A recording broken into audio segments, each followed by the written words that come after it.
Every franchise has its myths, legends, and a few outright lies, and the Batman Arkham series is no exception. With Arkham Asylum releasing back in 2009 and the franchise creeping towards 20 years old, yes, we're all ancient now, the games have had plenty of time to build up fan theories, misconceptions, and things people just confidently get wrong. So today, in the interest of clearing the air and settling a few personal grievances, I'm breaking down and debunking some of the biggest myths surrounding the Batman Arkham franchise. Before we start, if you learn something new, consider subscribing. We are so close to 20k, like within 1,000, and the support genuinely means a lot. We do a lot of really cool Batman and Arkham content around here, so if that's your style, hit the subscribe button. Drop a like too, it helps get the video out there, and maybe we can finally put a few of these myths to rest for good. With that said though, let's get into the first one.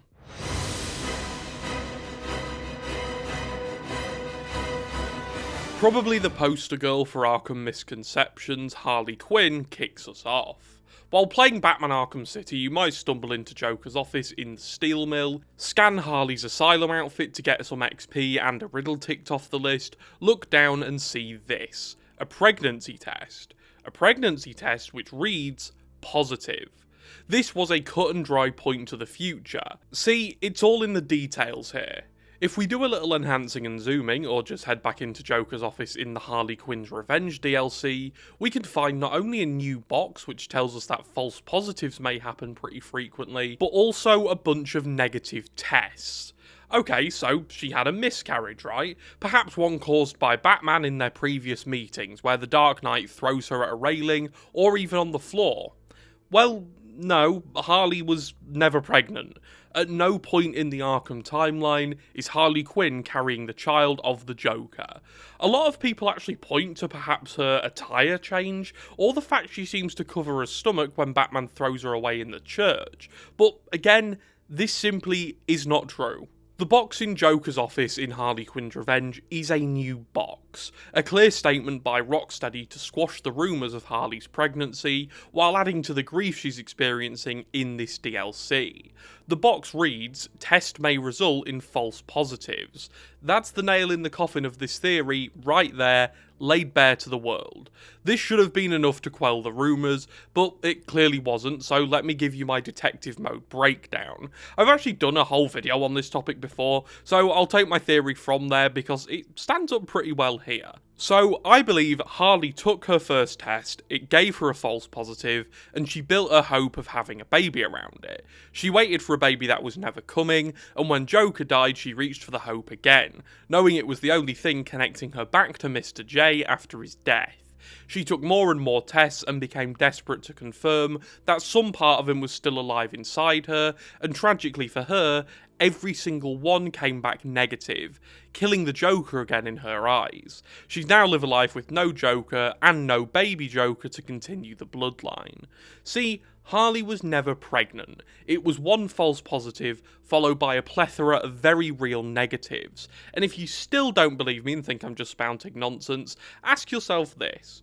Would Rocksteady have intentionally changed the pregnancy test box in Joker's office to point out the false positive? If it was a miscarriage, there'd have been some evidence pointing towards it, but there isn't. I think this came from a fan theory of trying to add a bit of edge to the already pretty edgy Arkhamverse. Having Harley suffer a miscarriage at the hands of Batman is pretty grim, but she never shows any signs of pregnancy, only signs of delusion, and that's where we come to the natural conclusion that Harley Quinn was never carrying the Joker's baby. Also, do we really believe Mr. J's not firing blanks? He took a dip in chemicals for long enough to bleach his skin and alter his brain chemistry.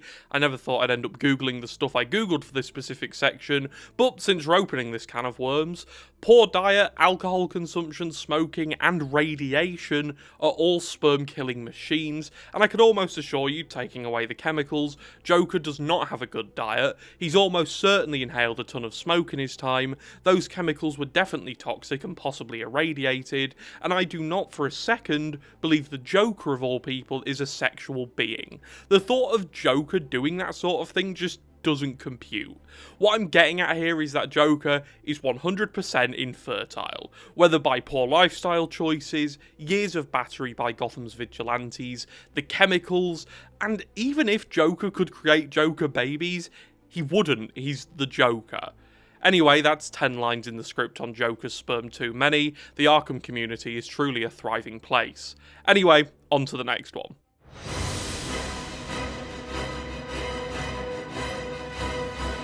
This is a rumour you might see YouTube Shorts channels peddling for that sweet engagement. And look, I don't begrudge them for that. We've all done a little hamming up of the truth to try and get a bite from the forbidden YouTube ad revenue apple. But this myth is so unbelievably unbelievable, it only further makes me question how this ever gained any traction. So, the misconception begins all the way back in Arkham Asylum. At the climax of the night's events, Joker tries to shoot Commissioner Gordon with a dart that holds the Titan formula. This would have almost definitely turned him into a monster. However, Batman jumps in between Gordon and the dart and it hits him in the right hand side of his chest, which causes his right arm to begin growing and mutating, and this is where the rumour started. It goes that Arkham Batman's right arm stays permanently slightly larger than his left throughout Arkham City and Arkham Knight. However, for multiple reasons, this simply is not true. Let's start off with the law reasons, because yes, there are actually a couple of them. See, there's two main reasons that in law terms this wouldn't be the case and his arm wouldn't still be affected in Arkham City, let alone Arkham Knight.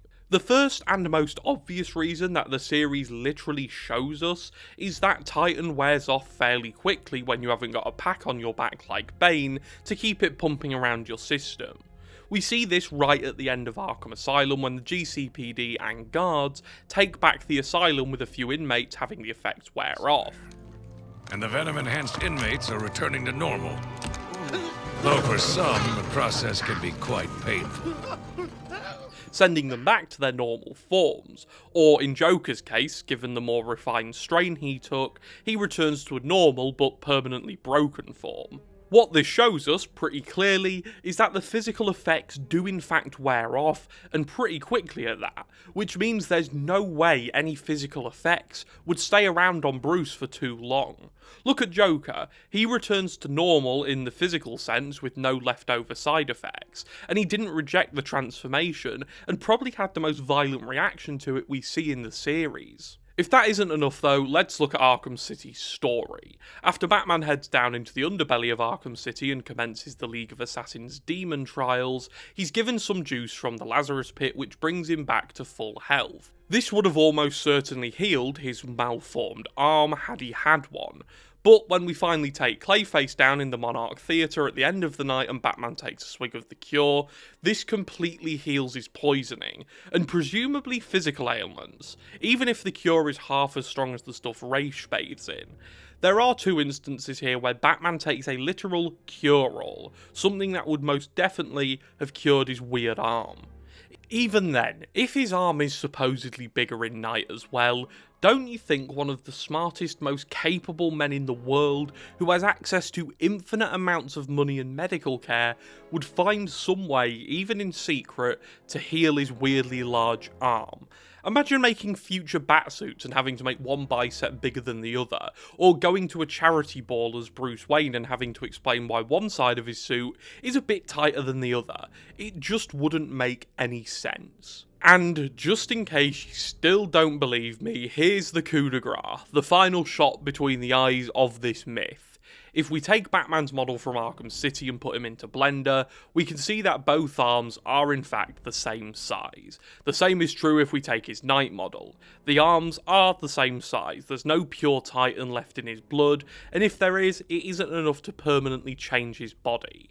Although this seems to be a trick of the camera, because if we go into Arkham City and face Batman with the camera, it does actually look like his right arm is slightly wider than his left. But as we've just seen, this isn't the case at all. It's simply because the camera is placed in a way which makes the right hand side look closer and thus larger than the left. Or I guess the other way around when we're looking at him.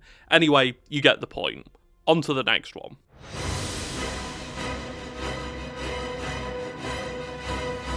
During the lead up to Arkham City, a lot was made of the awesome promo art. art. You all know it, the classic black and white shots with red being the only other visible colour. It's pretty iconic at this point. You've also all probably seen this. It shows the Penguin looking like some sort of Titan-infused monster, but, well, it isn't real. I mean, the actual photo is real, like, it's a real file, but the concept of a Titan Penguin was never discussed nor cut from the game.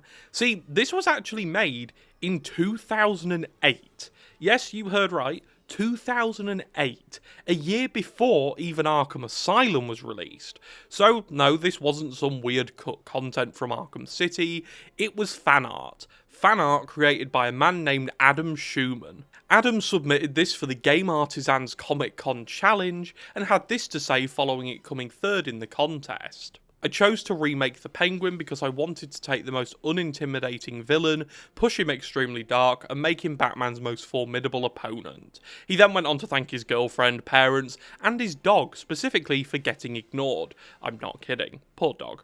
So, we've put it to rest. Also, in case you're wondering what beat this design in the competition, it was this cool cowboy Spawn design in second place, and this badass Rocksteady, the character not the game studio, from Teenage Mutant Ninja Turtles. This Darkseid came in fourth, and this Captain America came in fifth. So this freaky penguin finished in a respectable third place overall, which is pretty cool. But how did this fan-made redesign of the Penguin make it into the Arkham community and fool so many people even to this day? Well, if you've been around this channel for a while, you might know I have a pretty rocky relationship with IGN, and guess who's to blame for this misinformation? You guessed right, IGN. I know, big shock. But they used a version of Adam's art in their release of the official Penguin trailer's thumbnail, but it has since been changed to this. All of the top comments on this video are about how the old thumbnail used to look though, so if you don't believe me, go check over there. Anyway, yeah, this spread like wildfire as cut content or an early design for Oswald, but alas, it was nothing more than some really good 3D modelling from a man who wanted to make Penguin an eldritch horror.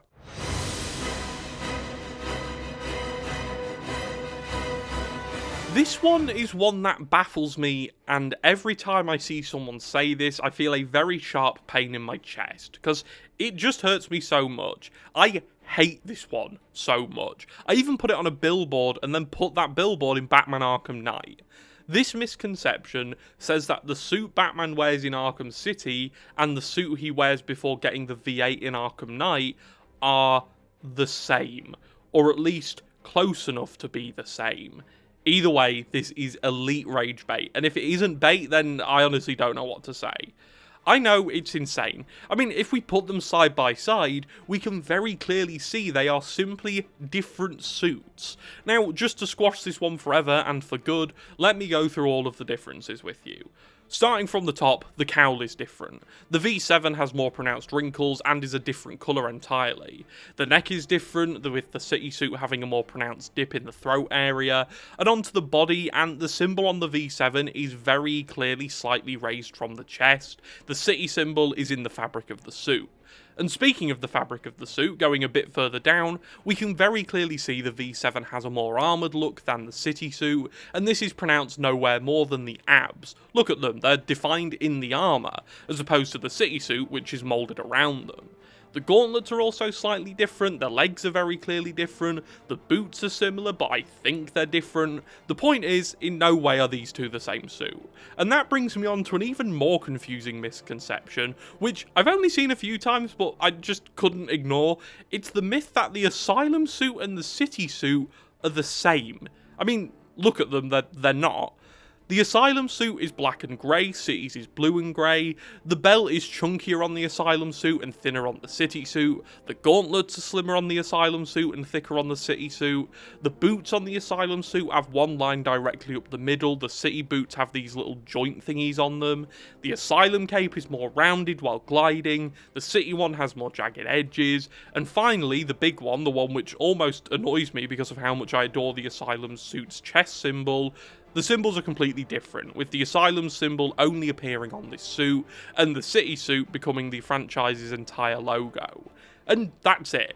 There's a ton of differences between these suits, and if you think the Asylum and City suits are the same, and the City and V7 are the same, that means the Asylum and V7 are the same, which, yeah, doesn't really make any sense. Anyway, on to the next one.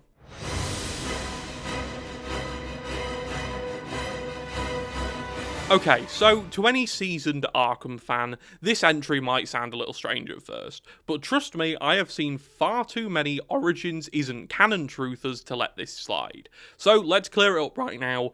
Arkham Origins is canon.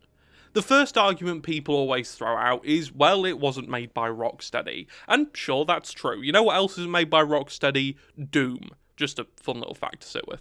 Jokes aside, not being developed by Rocksteady does not magically make something non-canon. Take Arkham Shadow or Arkham Origins Blackgate. Now, even though the mention of Arkham Origins Blackgate makes me froth at the mouth with an incomparable anger, it is canon. And so, thankfully, is Shadow. And if you render Origins non-canon, you're rendering half of the playable material in the series non-canon, which is absurd, especially when at least 2/3 of it is peak. Oh, there's also Suicide Squad Kill the Justice League, which is unfortunately also officially canon, but no one cares, we'll just all agree to tarnish its legacy and move on.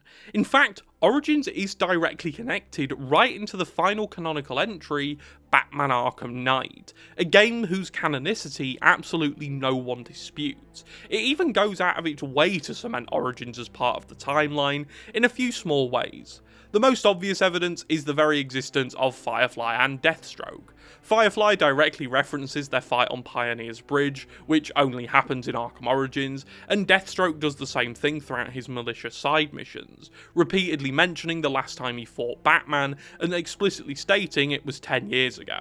And if somehow that still isn't enough, the GCPD has an entire evidence display of villain memorabilia, including the Electrocutioner's shot gloves sitting there in plain sight. On top of that, one of Arkham Knight's most well-known Easter eggs shows an Ace Chemicals vial of Copperhead's poison, presumably there for testing. So even down in the tiniest environmental details, Origins is deeply connected to not only Arkham Knight, but the series as a whole. And with that, the end of the video. Thank you all for watching. Let me know any other Arkham misconceptions down below. Let me know if I've changed your mind on anything. I hope you enjoyed it. I'll see you next time, and goodbye.